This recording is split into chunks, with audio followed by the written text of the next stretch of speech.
Bonjour et bienvenue en compagnie du service français de RTI pour ce nouveau courrier des auditeurs, animé aujourd'hui par Meg, FX. oui, comme la semaine dernière. Ah bah oui, tiens, Mm, voilà. On Un a duo de décidé. maîtres, il paraît. Oui. D'après les rapports d'écoute, on n'invente rien. Merci à nos auditeurs. Voilà, alors, on a C'est un décidé... pur hasard. Et oui, tout à fait, dans le roulement semaine après semaine qui fait que 2 semaines d'affilée, c'est à nous deux de le faire.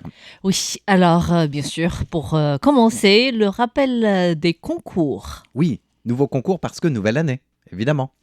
Oui, parce que nouveau mois aussi. Oui, en fait, je disais ça parce que j'avais encore envie de dire aux auditrices et aux auditeurs un grand merci pour les vœux reçus. Ah, tout à C'est fait. vrai qu'on a jusqu'au 31 janvier, traditionnellement parlant, pour adresser nos vœux.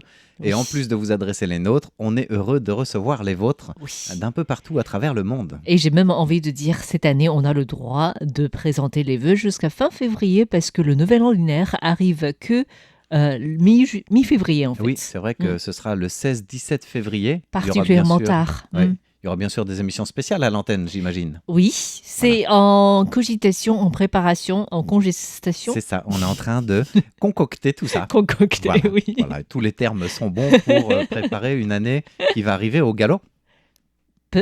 Non. Ben si, parce que ce sera l'année du cheval. Oui. Alors, Voilà. le concours mensuel, c'est quelque chose de relativement simple, Oui. surtout lié à l'actualité.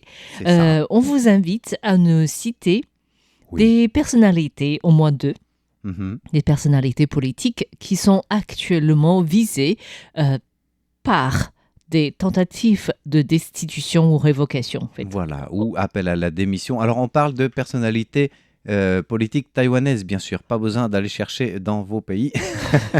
Je ne sais pas s'il y en a. Oh, Manu, tu descends. Oh, Non, bien sûr. Ça, non. Voilà. Ça ne représente pas la position du service français de Non, bien RTI. sûr, mais c'était tentant. C'est dans le mode, en fait, on pourrait dire. C'est dans le Exactement. courant des airs depuis des années. Et oui, en tout cas, à Taïwan, il y a ces procédures où on n'attend pas qu'un pays voisin ou qu'un autre pays vienne nous enlever une personnalité politique en attendant de trouver mieux. Non, ça c'est aussi tendance dans certaines régions du monde, mais pas par ici. Pas tendance, mais j'espère que c'est pas une tendance. Au moins, Voilà, c'est fini, espérons. en fait. Oui. Tout à fait. Mais si on vous pose dans cette question, on parle surtout insister sur le mot tentative de destitution. Tout à fait. Parce Voilà, que, donc ça, ce sont des... de toute évidence, il y a des chances que ça ne passera pas. Oui. Alors, on ne sait pas ce qu'on peut gagner à être destitué ou pas, ou ce qu'on a à perdre, mais à participer à ce concours, on peut gagner des choses. Tout à fait. Et vous avez jusqu'au janvier pour participer à ce concours. Et on vous propose 5 ananas tricotés. Voilà. Donc, ananas ou ananas tricotés. Il y a 5 gagnants. Voilà. Ça, c'est pour le concours du mois de janvier, mais il y a aussi le trimestriel. Oui, en tout cas, on vous rappelle que pour cette question, les réponses sont à retrouver sur notre site. J'ai l'impression que la question est un peu complexe, ce qui fait qu'il n'y a pas beaucoup de participation en ce moment, ou c'est parce que c'est le début de l'année. Voilà, les c'est la fêtes, période de fête. Oui.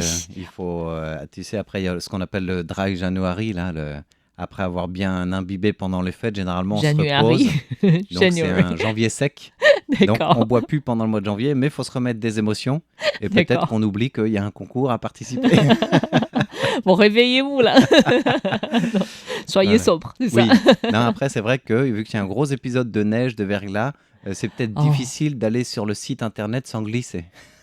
Ok, fixe. Bon, point final. Alors, trimestriel. Oui. Je t'ai censuré, désolé. La question, non, il faut. Mais la question trimestrielle, c'est une question technologique, spatiale, c'est-à-dire qu'on veut savoir quel type de données le satellite Formosat 8 renvoie-t-il depuis sa mise en orbite. C'est à vous de nous le dire pour tenter de remporter un petit bloc-notes, c'est ça ? Oui, il y a 3 carnets de notes, en fait, avec des illustrations de Tiofen. Donc, n'hésitez pas à participer à ce concours dont les réponses se trouvent également sur notre site. Tout à fait. Sachant que ce carnet de notes qui est illustré de Tiofen, c'est un petit village pittoresque assez joli en flanc de montagne. C'est là où a été tourné le film La Cité des douleurs du réalisateur Hou Xiaoxian, Oui. qui arrête sa carrière déjà en fait en raison de maladie. Oui. Donc, C'est un village minier, des mines d'or. Oui, en fait, mais au cours de sa carrière, il a tourné plusieurs films avec le fond décor, toujours dans cette zone en fait, c'était le bassin minier du nord de Taïwan. D'ailleurs, quand on va visiter sur place, on peut trouver un peu tout un historique des films et d'un des premiers cinémas sur place. C'est d'ailleurs ces films qui rendent le site touristique, en fait, de nos jours, on pourrait dire, avec beaucoup de touristes japonais aussi. Tout à fait. Donc voilà un petit peu pour la partie des concours à participer pour le service français. De quoi se réchauffer en plein hiver. Alors cet hiver, il fait extrêmement froid. En fait, tout à l'heure, tu parlais du froid, la neige, le verglas en France. Oui.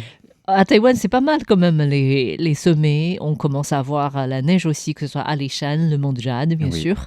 Je me demande si ça va pas descendre. On a eu des records de température négatives dans les sommets taïwanais. Encore hier, il y avait moins 4,2 degrés au matin à Yusan, dans le mont de Jade. Et c'est vrai qu'il y a de la neige.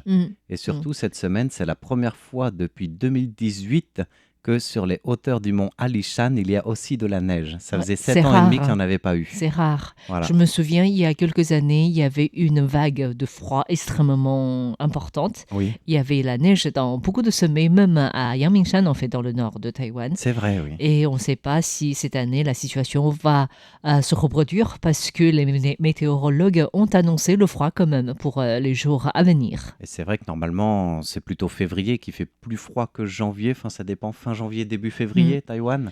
Là, on a bien commencé très froid depuis fin décembre, début janvier. Mais je trouve c'est bien parce que j'aime bien qu'il fait froid pour les fêtes. Je trouve ça fait plus fête. Voilà, sauf que t'as pas la cheminée, quoi. Pour te réchauffer. J'ai le chauffage, même pas. Ça plaît même pas. Tu as la clim l'été, mais t'as pas le chauffage l'hiver. Voilà, j'ai la couverture. Voilà. Oui, c'est déjà bien. Non, puis on essaye de temps en temps, pour rien cacher sur ce qui se passe dans les coulisses de la radio, en fin de journée, après le travail, parfois en période de fête, on se fait un petit vin chaud pour se réchauffer. Interservice. Interservice, oui, à tel point qu'on a commencé à propager cette mode. Oui. Parce que au début, c'était plus réservé aux langues occidentales. C'est vrai. Et petit à petit, c'est généralisé dans les langues chinoises, qui n'ont pas du tout cette culture. Oui, il y en a même qui sont venus nous demander comment on préparait un bon vin chaud. Ils ont fait pour en faire eux-mêmes. Et ils ont réussi aussi. Voilà. Et du coup, voilà, le vin chaud, c'est pas occasionnellement, c'est pas quotidiennement non plus, attention. C'est entre les deux. Mais ça devient une mode de la radio. Une bonne habitude. À consommer avec modération, bien évidemment. Après le travail, bien sûr.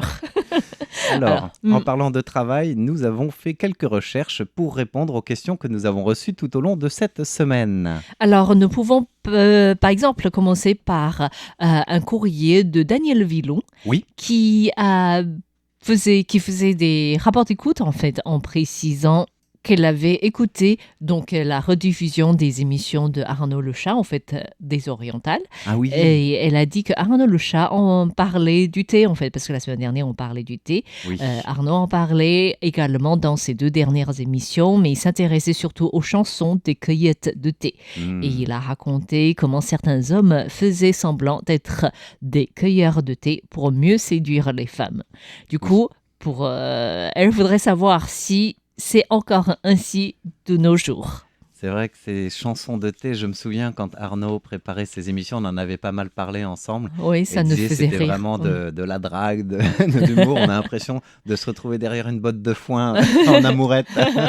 D'une colline à l'autre, on se communiquait. C'est ça. Alors, effectivement, c'était des cueillettes, des chansons en fait, qui étaient chantées par des personnes qui cueillaient le thé. Finalement, c'était pas uniquement réservé au groupe Hakka, ça existait chez différentes populations d'origines différentes, que ce soit de Hakka ou de Minnan en fait. Mais c'est peut-être un peu mieux réservé, c'est plus dans des zones montagneuses en fait, chez les Hakka, et qui a toujours œuvré pour préserver leur culture. Donc il y a différents airs pour chanter ces chansons de cueillette de thé. Est-ce qu'ils sont vraiment codifiés pour que ce soit des airs pour faire la cour ? Pas vraiment, en fait. C'est des airs fixes, comme avec des mélodies fixes, comme dans beaucoup de styles traditionnels, Oui. mais que selon les chanteurs, on change les paroles. D'accord. Oui. Donc Donc, l'air est fixé, mais les paroles peuvent, sont improvisées en fait. voilà, ça peut être improvisé, ça peut être identique aussi. D'accord. Et donc, même à partir de ces chansons, on a même fait des théâtres qui visent à amuser des personnes après la récolte, après toute une journée Oui. de travail. Et là, est-ce que ça existe toujours? Malheureusement, pas vraiment, en fait, dans le sens où, vous savez peut-être, je pense que c'est peut-être le cas dans beaucoup de pays, le vieillissement du Oui. monde agricole. Voilà. Du coup, pour cueillir le thé, on n'a pas du tout la même main-d'œuvre qu'avant. Déjà, il Non, manque du monde. il manque du Quand monde. c'est pas industrialisé et qu'on a de la main-d'œuvre, c'est Oui. plus forcément de la main-d'œuvre locale. Non, c'est des fois la main-d'œuvre étrangère du sud-est asiatique, donc qui n'a pas cette culture. Oui. Et d'ailleurs, unisexe, on pourrait dire. En général, c'est des femmes en fait, C'est vrai. qui assistent. Et aussi, il y a donc des personnes qui cueillent encore du thé manuellement. C'est des personnes un peu plus âgées. Donc, on peut entendre encore ces chants de montagne haka, en fait, pour la cueillette du thé, chez des personnes plus âgées, mais plutôt pour divertir, pour autre chose. Voilà, pas pour la cueillette du thé. Ça, Mais c'est dommage. intéressant quand même parce que ça permet de préserver cette culture. Oui. Et puis, on a vraiment l'impression de voir que, quelles que soient les cultures, alors là, au sens culturel du terme, il y a toujours cet aspect du chant ou de la musique qui vient comme alléger le labeur. Oui. Voilà. Même comme dans Blanche-Neige et les 7 nains, où tu les vois siffler en travaillant. Voilà, le travail, eux le faisaient en sifflant. Le thé, on le cueillait en chantant. Voilà, en tout cas, aujourd'hui, il y a beaucoup de plantations du thé. On a introduit la cueillette mécanique, en fait, avec des machines. Oui. Donc, pour les peu de plantations qui préservent la cueillette traditionnelle, pour bien sûr de thé de haute qualité, malheureusement, ce n'est pas des chants qu'on entend dans les collines. C'est vrai. Voilà. Alors, Danielle Villon avait une autre question, toujours dans ses rapports d'écoute qu'elle nous a adressés, liée. C'est une réaction à une émission que Florian animait dans RT Explore sur la question du renard à 9 queues. Ah. Voilà, le renard à 9 queues, quelle est son origine? Et puis, est-ce que c'est lié aussi aux divinités, les fameuses femmes renardes? Et c'est vrai que c'est une approche qui a beaucoup évolué dans l'histoire, depuis la mythologie jusqu'à aujourd'hui. Et ça n'existe mais qu'on retrouve pas que dans le monde chinois. Voilà, c'est ça en fait. J'ai l'impression d'entendre parler beaucoup de cette divinité. Oui. Pas que en bien, en fait. Pas que en bien, c'est sûr. Et dans le nord-est asiatique, notamment chez les Coréens, en fait. Et chez les Coréens, c'est beaucoup plus présent encore aujourd'hui. Oui. Au Japon, un petit peu. Dans le monde chinois, à Taïwan encore moins, mais dans le monde chinois, c'est un peu en recul. Oui. Et c'est surtout les femmes renardes divinisées de la mythologie qui venaient séduire les lettrés qu'on retrouve dans le monde chinois. Donc, c'est pas du tout la même connotation que l'évolution qu'il y a eu jusqu'en Corée avec un esprit maléfique, par exemple. J'ai l'impression que dans le monde chinois, les lettrés sont facilement séduits, en fait. Que ce soit le serpent ou le renard. Oui, de toute façon, ils sont tellement dans les livres que je crois... Ils sont tellement nombreux. Rien que ce qui se passe à côté, c'est « Oh, tiens, c'est tentant, allons voir ce qui se passe, ouvrons la fenêtre. » Donc, on peut dire que l'imagination, ça a beaucoup suscité de l'encre, en fait, ça. Autour de ces lettrés. Tout à fait. Alors, je disais que ça remonte à la mythologie, parce que quand on fait une petite recherche, la première occurrence, la première mention, en tout cas connue, du renard à 9 queues, ça nous fait remonter à un recueil de mythes qui ont été compilés, les fameux classiques des monts et des mers. Shanghai Jing. Donc ça remonte à Shanghai Jing. Vraiment... C'est vraiment un recueil de toutes les divinités, de tous les fantômes en quelque sorte, tous les monstres qu'on peut citer. Et ce qui est intéressant de voir du renard à 9 queues à cette époque, c'est qu'il est présenté comme un animal surnaturel, pas forcément divinisé, mais surnaturel. Pourquoi 9 queues? Parce que 9 pouvoirs différents, mais avec des pouvoirs aussi positifs. Il y avait le symbolique notamment de prospérité, de descendance, d'abondance. Donc c'était un animal qui venait aider les personnes les plus démunies, même les pauvres, il leur donnait des sous. D'accord. Voilà, les C'est personnes, pour ça, c'est les pas couples stériles, aussi. il leur donnait la Hmm. descendance. Donc c'était pas maléfique comme ça peut l'être présenté démoniaque aujourd'hui Oui. en Corée par exemple. Mais ça, c'était le symbolisme des 9 queues qui a évolué. Il y avait aussi punir le méchant. Donc il y avait aussi Hmm. l'aspect du pouvoir surnaturel, mais un peu pour châtier, quoi. Donc ça explique pourquoi aussi cet animal peut devenir, être divinisé parce que c'est quand même bénéfique pour Oui, certains en fait. tout à Donc fait. en ce C'était sens. vraiment, et c'est pour ça quand on le lit, pardon, il est décrit comme une créature surnaturelle qui peut être à la fois dangereux, mais en même temps porteur de bénédiction. Donc ça, Tout c'est à vrai que c'est fait. intéressant de voir ces deux aspects qui font que pendant longtemps, l'esprit du renard signifie justement le fait d'avoir une aide surnaturelle quand tu le demandes ou quand tu en as besoin. Donc c'était pas forcément négatif, encore une fois. Oui, Ça peut l'être au fur et à mesure, mais au sens d'abord moral du terme. d'accord. C'est-à-dire que l'aspect maléfique va venir châtier, Sanctionner. punir, sanctionner un mauvais geste de soi ou de nos aïeux. Donc même les générations après, ils peuvent pâtir, quoi. Et c'est rigolo parce que c'est quelque chose qui est très ancré en dehors de cet aspect du renard à 9 queues, je trouve, dans la culture du monde chinois en général. On peut payer la réincarnation. Oui, c'est ça, la réincarnation, mais on peut payer aussi pour ce que nos ancêtres ont fait de bien ou de mal, en fait. Voilà, donc c'est dans les deux sens que ça marche. Après, ça va évoluer avec l'aspect séducteur, la fameuse divinité renarde, et surtout auprès des lettrés, on en parlait tout à l'heure, et au sens séducteur, oui, mais au sens de tentation, donc pas forcément positif du terme. Tentation pour punir par la suite, pour voir si cette personne peut être tentée. C'est ça, et pour mettre à l'épreuve les soi-disant vertus des soi-disant lettrés. Es-tu vraiment lettré, comme tu le dis, et vertueux au sens de l'image que tu parais, en lettrés, tout c'est cas. pas des moines, franchement. Oui, mais il faut savoir, quoi.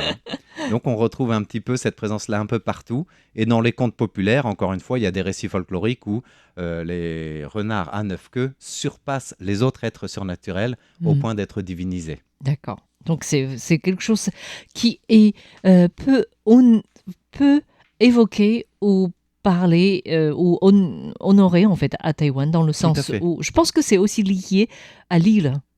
Il n'y a pas cet animal en fait. Et il est représenté, je me souviens quand j'animais avec Xavier il y a très longtemps l'émission Les Divinités chinoises, il est représenté dans 2 ou 3 temples, il me semble, dont un qui doit être pas loin de Xuman, mais pas comme animal divinisé du renard à 9 queues, mais plutôt comme un animal qui va aider dans le taoïsme certaines autres divinités.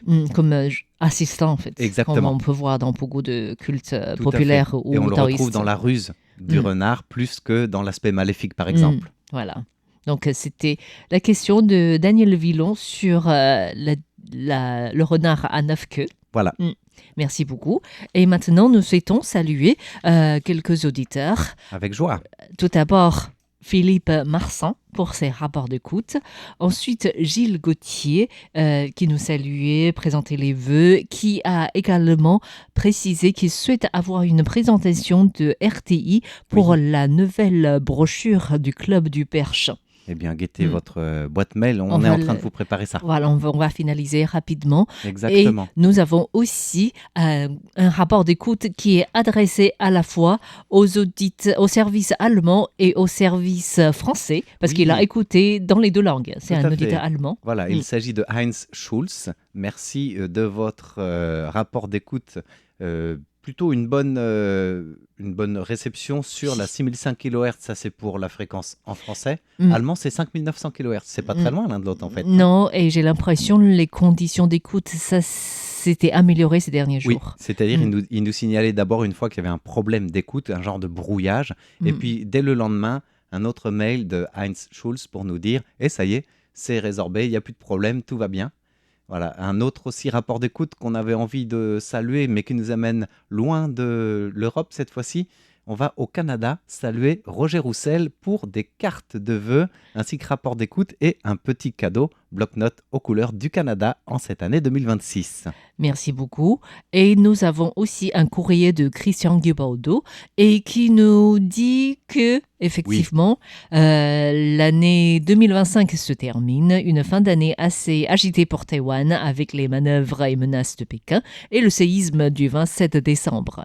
Événement difficile pour la population. Et du coup, il souhaite savoir comment réagissent les Taïwanais vis-à-vis de ces événements.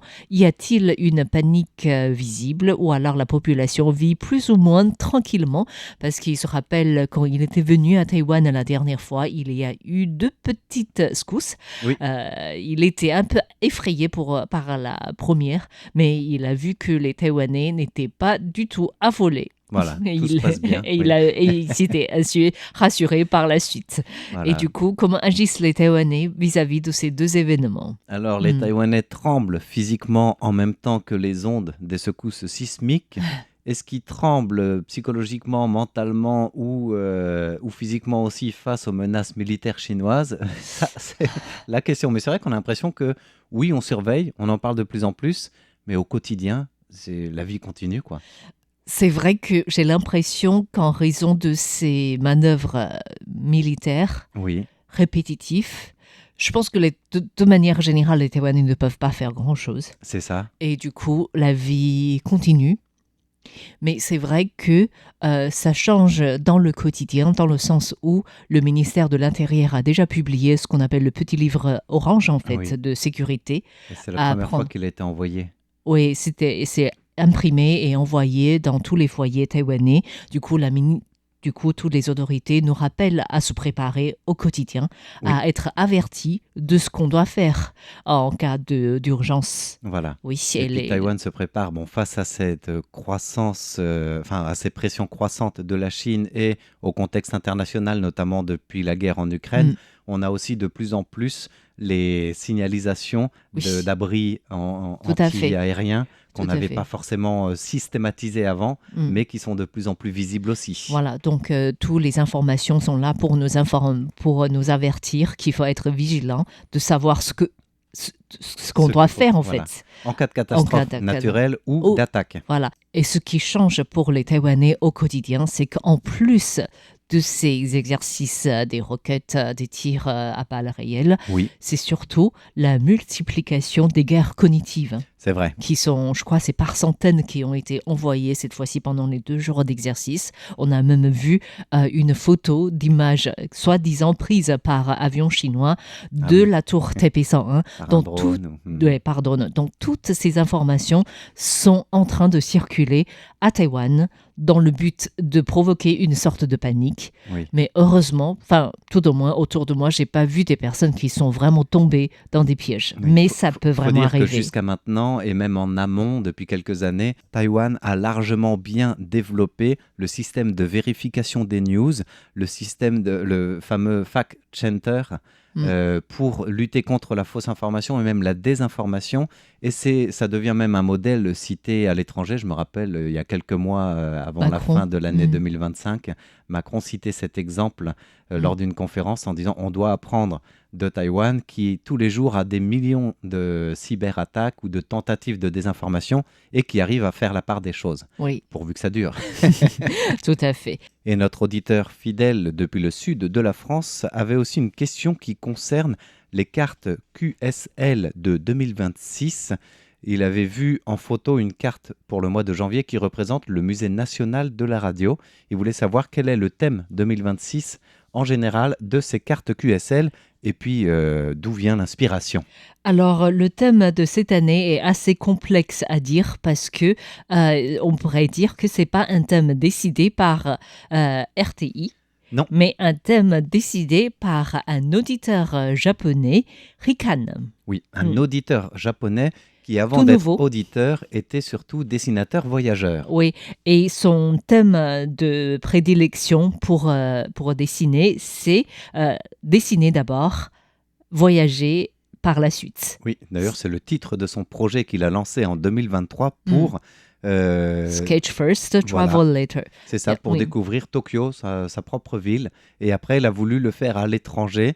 Et quand il est venu à Taïwan, il s'est dit, je vais répéter Cette même idée, en fait, ce même projet. Donc, ça veut dire qu'il regarde d'abord Google Street Views pour voir les différentes scènes de rue de différents pays et pour s'inspirer et dessiner un bâtiment, par exemple, pour avoir une idée du pays, en fait, du lieu. Et c'est comme ça, en découvrant Taïwan, il a découvert RTI. Il est devenu auditeur de RTI et il a même participé à la rencontre des auditeurs à Tokyo. Exactement, ça c'est en 2024.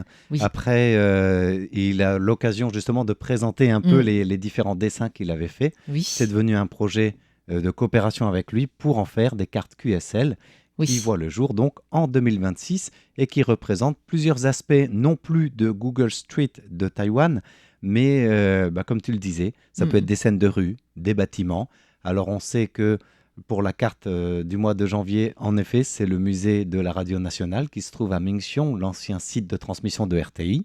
Oui, il y a aussi des sites très touristiques ou alors des sites historiques comme à Tainan ou à Kaohsiung et d'autres sujets qui intéressent peut-être, je pense qu'il y a quelque chose de culturel, les Japonais en fait, comme le train ou encore le vélo. Oui, le vélo par exemple, il y a un bâtiment qui représente un lieu de réparation, vente et garage de vélos à Taitung. On appelle ça une sorte de point de cycliste. C'est-à-dire là où on peut se reposer, manger un petit truc et boire quelque chose de chaud si on a besoin. C'est sur la route balnéaire pour les 2 roues. Oui, ça c'est à Taitung. Du coup, le mois de janvier, c'est l'unique carte qui est en lien avec RTI. Je pense que c'est issu de cette coopération. Sinon, il y a aussi des vendeurs de fruits ou autre chose en fait. Exactement. Donc que ce soit des scènes de rue, des bâtiments, tout passe par son dessin qui est un peu sous mode une esquisse coloriée. Oui, donc voilà, au crayon. Vous allez recevoir cela au fil des années, tout comme le calendrier de RTI que vous avez déjà reçu, qu'on n'a pas vraiment l'occasion d'en parler. C'est dessiné par contre, cette fois-ci, par un auditeur philippin qui s'est inspiré des vidéos qu'on a réalisées. On a appelé ça la série de art et culture, que beaucoup d'animateurs du service français ont animé, on pourrait dire. Et on a rencontré donc la fabrique des maîtres de fabrication des tambours, de fabrication de lanternes.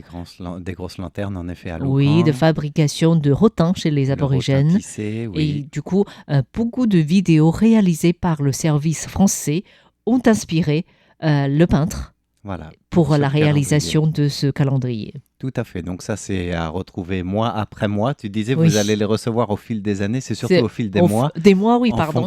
En fonction des rapports d'écoute que vous nous envoyez pour les cartes QSL, bien sûr. Donc, à ne pas manquer. Et pour le calendrier, c'est en fait une occasion de redécouvrir les vidéos réalisées par le service français. On en a encore 2 qui sont en cours de préparation. En cours de préparation. Je pense qu'il y a un accouchage difficile, mais ça devrait arriver. Voilà. En attendant, on vous souhaite une bonne fin de programme et puis on vous dit à la semaine prochaine pour le nouveau courrier. C'était aujourd'hui François-Xavier Boulet et Megouan pour RTI. Bye bye.